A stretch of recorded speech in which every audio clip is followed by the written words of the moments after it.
నమస్తే and welcome to Suman TV. వైద్య రంగంలో ముఖ్యంగా పెయిన్ రిలీఫ్ అనేటువంటి సేవలో పరిచయ వాక్యాలు అవసరం లేని సుప్రసిద్ధ వైద్యులు డాక్టర్ దారా సుధీర్ గారు.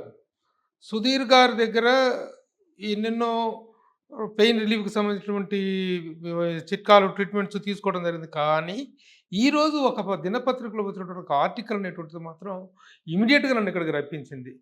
ఎందుకు అంటే 60 ఏళ్ళు దాటిన ముందే ఎవరును కూడాను ఆపరేషన్స్‌కి వెళ్ళాల్సిన అవసరం లేదు. 60 ఏళ్ళు దాటితేనే ఒక మోకాళ్ళకి గానీ, కీళ్ళకి గానీ, నడుము గానీ ఎనీ ట్రీట్మెంట్ అనేటువంటిది 60 ఏళ్ళు దాటిన తర్వాత మాత్రమే తీసుకోవచ్చు. అవసరం వేళకు ముందు ఆపరేషన్ అవసరం లేదని చెప్తున్నటువంటి ఒక ప్రముఖమైన ఆర్టికల్ ఒక దినపత్రికలో రావటం అనేటువంటిది నన్ను చాలా ఇమ్మీడియేట్‌గా ఆకర్షించింది. సో, దీనికి సంబంధించినటువంటి వివరాలు, విశేషాలు తెలుసుకోవటం కోసం డాక్టర్ సుధీర్ దారా గారి దగ్గరికొచ్చాను. డాక్టర్ గారు నమస్తే అండి. Welcome sir. నమస్కారం అండి. ఇది చాలా స్టన్నింగ్ ఇదే అంతా భారత ఆయుష్మాన్ వాళ్ళు ఇచ్చినటువంటి రిపోర్ట్ ఇది. వాళ్ళ అహ్మదాబాద్‌లోని నీ అండ్ పెయిన్ ట్రీట్మెంట్ ఇన్‌స్టిట్యూట్ వాళ్ళు ఇచ్చినటువంటి ఇది. చాలా అథెంటిక్ ఇన్ఫర్మేషన్ ఇది. ఇలాంటి ఇన్ఫర్మేషన్ వచ్చిన తర్వాత దీని మీద కొంచెం సాధికారికమైనటువంటి సమాచారాన్ని మీ దగ్గర తీసుకోవటం కోసం వచ్చా. ఏంటి నిజమేనా? 60 ఏళ్ళు దాటిన తర్వాత మాత్రమే అవసరమైతే ట్రీట్మెంట్ తీసుకోవాలి, ఆపరేషన్‌కెళ్ళాలి, సర్జరీకెళ్ళాలి అని చెప్తున్నారు. కానీ ఈ రోజుల్లో 30, 40 ఏళ్ళు కూడా కాకముందే ఏదైనా చిన్న పెయిన్ అంటే కూడా చిటుక్కుమంటే చాలు సర్జరీ టేబుల్ మీద ఎక్కించేటువంటి పరిస్థితి ఉంది. దీన్ని మీరు ఎలా చూస్తారు ఈ పర్టిక్యులర్ ఇష్యూని? ఇప్పుడు ఏదైతే న్యూస్, ఇది చాలా పెద్ద న్యూస్ వచ్చిందో ఈ న్యూస్ పేపర్‌లో, ఇది మేము ఎప్పటి నుంచో చెప్తున్నాం. ఇది ఈ రోజు కాదు ఇది. ఓకే. కాకపోతే ఏంటంటే దీనికి అథెంటికేషన్ ఈరోజు ఎందుకు వచ్చిందంటే, ఇది ఆయుష్మాన్ భారతిలో కూడా ఎంటర్ అయిపోయింది. ఆయుష్మాన్ భారతిలో ఏంటి, ఇది నేషనల్ వైడ్ ఒక హెల్త్ స్కీమ్ ఇది. అంటే ఇది డైరెక్ట్లీ ఫ్రమ్ హెల్త్ మినిస్ట్రీ అనమాట. దీంట్లో వాళ్ళు సీరియస్గా చెప్పిన విషయం ఏంటంటే 60 ఇయర్స్ దాటితేనే మోకాళ్ళ నొప్పులకి ఆపరేషన్. మరి 60 ఇయర్స్ లోపల నొప్పి వస్తే ఏం చేయాలి, అది కూడా రాశారు అందులో. ఎక్సర్సైజెస్, లైఫ్ స్టైల్ మోడిఫికేషను, కొన్ని ట్యాబ్లెట్స్, ఇంజెక్షన్స్ అంటే దాంట్లో ముఖ్యమైనది పిఆర్పి. ఇవన్నీ ట్రై చేసి తప్పకుండా 60 ఏళ్ల లోపు ఇవే చేయాలి. 60 ఏళ్ళు దాటిన తర్వాత, ఇన్ కేస్ 60 ఏళ్ళు దాటిన తర్వాత కూడా ఇంకోటి ఏంటంటే, 60 ఏళ్ళు దాటిన తర్వాత ఒకవేళ మీకు 61 ఏళ్లలో నొప్పి వచ్చిందనుకో, ఇవన్నీ వాడి తర్వాత కానప్పుడు ఆపరేషన్కి వెళ్ళాలి. సో 60 ఏళ్ళకు ముందు ఇవి వాడినా వాడకపోయినా మటుకు సర్జరీ వద్దు అని ఆయన చెప్తున్నారు. అది ఆయుష్మాన్ భారత్లో కూడా అది ఎంటర్ అయిపోయింది. సో 60 ఇయర్స్ లోపల ఎవరు సర్జరీ చేయించుకోకూడదు అనేది ఈ న్యూస్ పేపర్ ఆ డాక్టర్ గారు చెప్తున్న ఒక అథెంటికేటెడ్ ఇన్ఫర్మేషన్ అనమాట. కానీ సర్జరీ కోసం పరుగులు పెడుతున్నారు ఈ రోజుల్లో ప్రతి చిన్న విషయానికి కూడా. అది అవగాహన లోపం అనుకోవచ్చు. అవగాహన లోపం కాదు, సర్జరీ మీద అవగాహన ఎక్కువ పెరిగింది. అవగాహన లోపం కాదు. అంటే ఇప్పుడు ఎలా ఉంటుందంటే, ఒక్కొక్క టైం ఒక్కొక్క ఎరా ఉంటుంది. ఇప్పుడు 1980s వరకు కూడా నాన్ సర్జికల్ ఎరా అది. ఇప్పుడు మీ తాతగారు ఎవరైనా ఉంటారు, ఆయన మోకాళ్ళ నొప్పులు వచ్చాను ఏం చేసుకోరు 80s ముందు. వాళ్ళు అలాగే టాబ్లెట్లు వాడుకుంటూ సర్లే ఏజ్ అయిపోయాక ఇది ఇలాగే అంటే అలా ఉంటారు.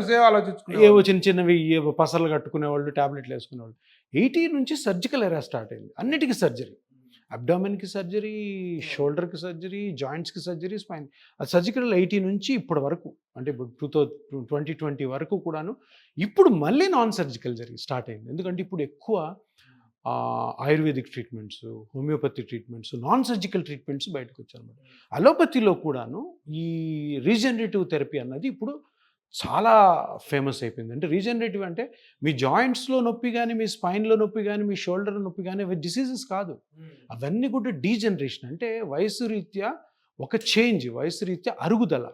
దానికి పెద్ద పెద్ద సర్జరీస్కి వెళ్ళొద్దు అని ఆయుష్మాన్ భారతి కూడా చెప్తుంది. అంటే మన నేషనల్ హెల్త్ డిపార్ట్మెంట్స్ చెప్తున్నాయి అనమాట. సో అందుకని ఇప్పుడు మనం అర్థం చేసుకోవాలని పాయింట్ ఏంటంటే, సర్జరీ ఎరా స్లోగా తగ్గుతుంది, కానీ కొన్ని కేసెస్కి సర్జరీ తప్పకుండా చేయాలి. అవి ఎన్ని ఉంటాయి, ప్రతిదాన్ని తప్పనిసరి చేస్తున్నారు. అవి యాక్చువల్గా బుక్ ఏం చేస్తుంది అంటే 105 మందికే సర్జరీ ఉంటుంది. స్పైన్ సర్జరీ అవ్వచ్చు, మన ఎనీ జాయింట్ సర్జరీ 105. ఇంకా 95 మందికి ఎన్నో బ్యూటిఫుల్ ఆప్షన్స్ ఉన్నాయి. దాంట్లో one of the options regenerative therapy, అదే పిఆర్పి.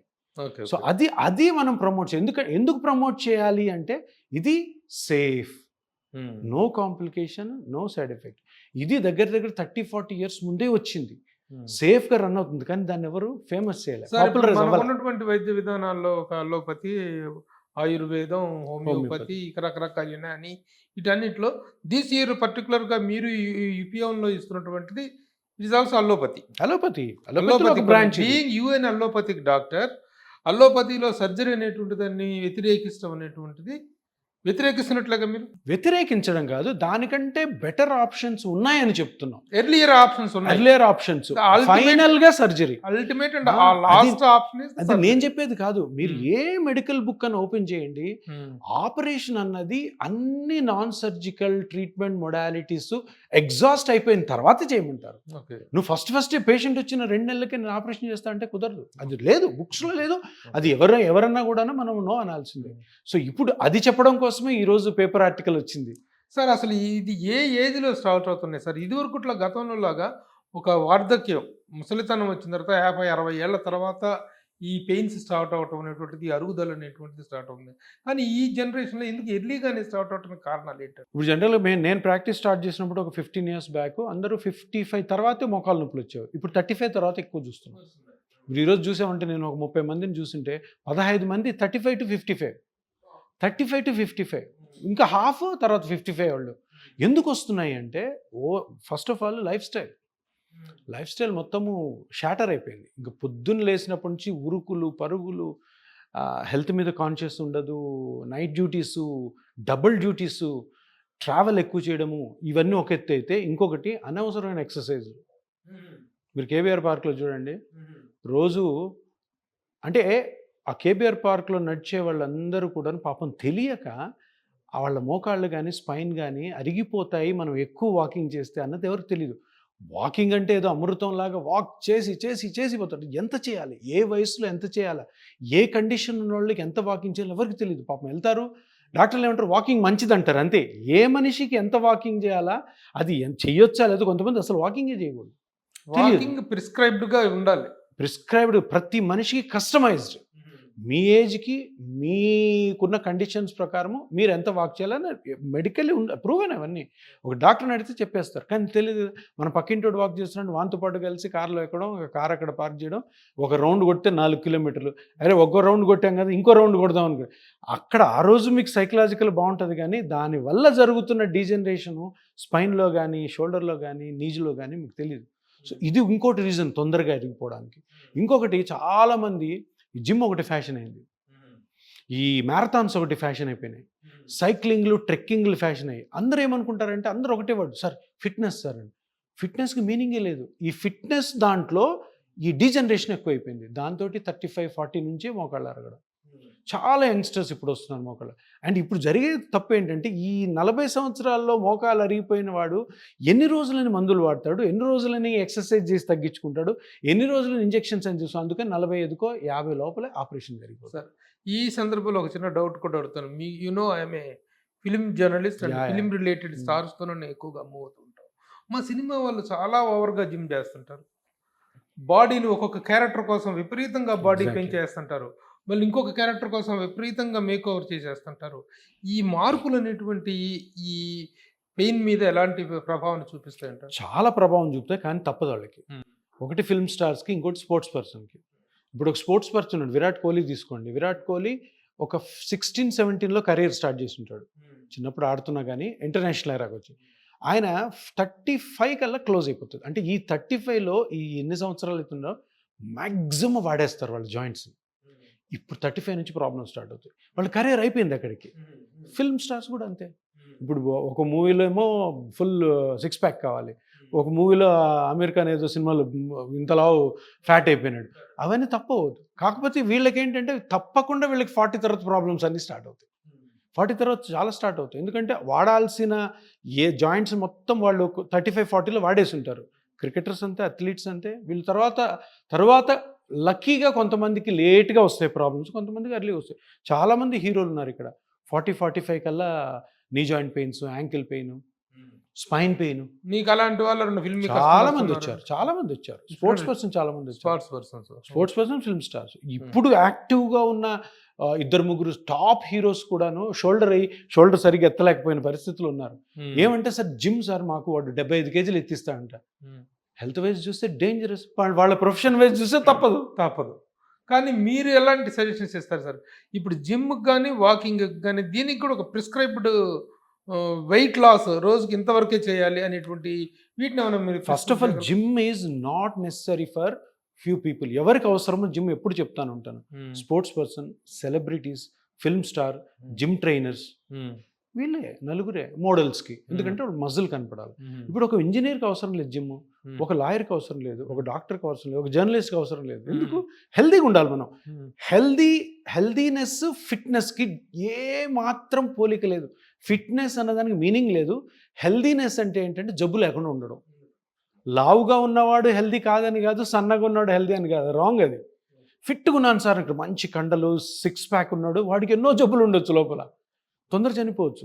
ఆ ఫిట్నెస్ అన్న వర్డ్ తోటి ఈ మొత్తం వరల్డ్ అంతా కూడా, పర్టికులర్ ఇండియా అంత రాంగ్ వేలో పోతుంది అంటే ఎవరికి తెలియదు. ఇప్పుడు నేను జిమ్ గురించి ఏమన్నా, ఇప్పుడు ఈ ఇంటర్వ్యూలో చూడండి కామెంట్స్ చాలా బ్యాడ్గా వస్తాయి. జిమ్కి రావద్దు అంటున్నాడు, ఇతనేం డాక్టర్ అని. జిమ్ అసలు ఏ విధంగానూ మీకు హెల్త్ని ఇస్తుందన్న నమ్మకం పెద్ద అపోహ. జిమ్తో హెల్త్ ఎవ్వరికి బాగోదు. హెల్త్ బాగుండాలంటే మీ ఏజ్ ప్రకారము, మీకున్న కండిషన్స్ ప్రకారము minimum to moderate exercise prescribed ఉన్నాయి. అమెరికన్ హార్ట్ అసోసియేషన్ అని ఒకటి ఉంది. వాళ్ళు ఎప్పుడో చెప్పేశారు, బాబు నీకు వారంలో 7 రోజుల్లో 6 రోజులు మినిమం టు మోడరేట్ ఎక్సర్సైజ్ నీకున్న కండిషన్స్ ప్రకారము 30 నిమిషాల నుంచి 40 నిమిషాలు పొద్దున్న సాయంత్రం చేసుకుని ఇంకేం అవసరం లేదు ఎక్సర్సైజ్ రూపేణా.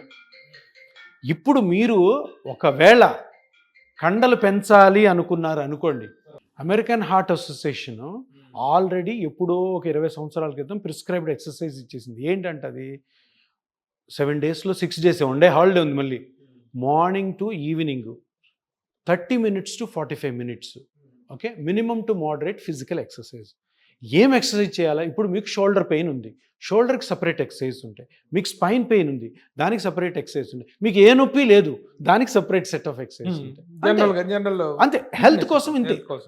మీరు జిమ్కి వెళ్ళిపోతే మీరు హెల్దీగా ఉంటారని లేదు, కండలు పెంచితే హెల్దీగా ఉంటారని, మీరు సన్నగా అయిపోతే హెల్దీగా ఉంటారని. ఇప్పుడు కీటో డైట్లని లేదంటే బాడీ వెయిట్ ఎంత డేంజరస్ అంటే, మేబీ మీ 80 కేజీలు 65కి రావచ్చు, 100 కేజీలు 80కి రావచ్చు, అది హెల్దీ అని ఎవ్వరు చెప్పరు.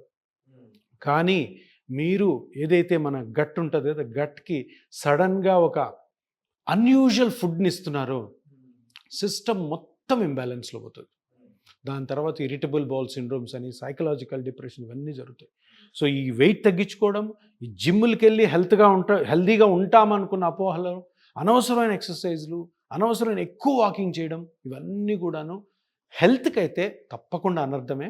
ఇది తప్పకుండా ప్రతి ఒక్కరు తెలుసుకోవాలంటే కూడా మీకు తెలిసిన మీ ఫ్యామిలీ డాక్టర్ ఉంటారు, ఆయన దగ్గరికి వెళ్ళి, సార్ నేను రేపటి నుంచి జిమ్కి వెళ్ళాలంటే వెళ్ళొచ్చా లేదా, వెళ్తే నాకు రియల్గానే హెల్త్ బాగుంటుందా, చేయకపోతే నా హెల్త్ ఏం పోతుందా అని అడగండి. నీట్గా ఒక అరగంటలో ఆయనకు ఒక కన్సల్టేషన్ ఫీజు పే చేసి అరగంట మాట్లాడుకుంటే బ్యూటిఫుల్ మీకు ఎక్స్ప్లెనేషన్ ఇస్తారు. ఎంబీబీఎస్ డాక్టర్ దగ్గరికి వెళ్ళాలి.